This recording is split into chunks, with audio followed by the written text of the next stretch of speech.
আসসালামু আলাইকুম। আশা করি আপনারা সবাই ভালো আছেন। আজকের বিষয়টা সমস্ত মুসলিমদের জানা উচিত। এই জন্য ফুল ভিডিওটা দয়া করে সবাই কন্টিনিউ করবেন।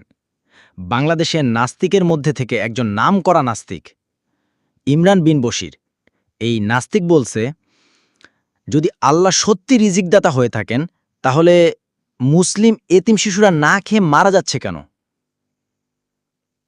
এটার উত্তর আমি দিতেছি এখনই। একজন নাস্তিক যদি বলে আল্লাহ যদি রিজিকদাতা হন তাহলে মুসলিম এতিম শিশুরা না খেয়ে মারা যাচ্ছে কেন, তাহলে তার উত্তরের মূল পয়েন্টগুলো এখনই শুনুন। ১. আল্লাহ রিজিকদাতা, কিন্তু মানুষের পরীক্ষা নেয়। আল্লাহ রিজিক দেন, তবে সেটা সরাসরি সবসময় মুখে তুলে দেন না। অনেক সময় তিনি পরীক্ষা নেন কে কার দায়িত্ব কিভাবে পালন করে। এতিম শিশুদের দেখাশোনা সমাজের, রাষ্ট্রের, ধনীদের দায়িত্ব। এই দায়িত্বে মানুষ ব্যর্থ হলে সেটা আল্লাহর নয়, মানুষের ব্যর্থতা। কোরআন বলে, তোমরা এতিমদের প্রতি দয়াশীল হাও। সূরা নাসা ৪:২।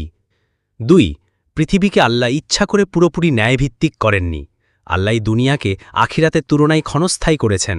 এখানে কষ্ট, দুঃখ, অন্যায় থাকবেই, কারণ এই দুনিয়া পরীক্ষার জায়গা, পুরস্কারের নয়। প্রকৃত বিচার হবে আখিরাতে। কোরআন বলে, আমি তোমাদেরকে অবশ্যই ভয়ে, ক্ষুধা ও ধনসম্পদ ও জানমালের ক্ষতির মাধ্যমে পরীক্ষা করব। সূরা বাকারা ২:১৫। ৩. আল্লাহ রিজিক দিয়েছেন, কিন্তু মানুষ তা ন্যায্যভাবে ভাগ করছে না। পৃথিবীতে রিজিক আছে পর্যাপ্ত পরিমাণে, সমস্যা হচ্ছে ধনীরা গরিবদের হক নষ্ট করছে। যদি প্রতিটি মানুষ জাকাত ও সৎকা ঠিকভাবে দিত, তাহলে অনেক এতিম শিশু না খেয়ে মরত না।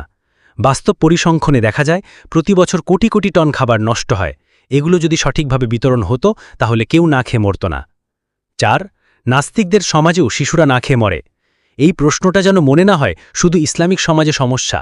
আফ্রিকার অনেক নাস্তিক অঞ্চলেও দুর্ভিক্ষ হয়। তাহলে কি নাস্তিকতা দুনিয়ার সব সমস্যার সমাধান?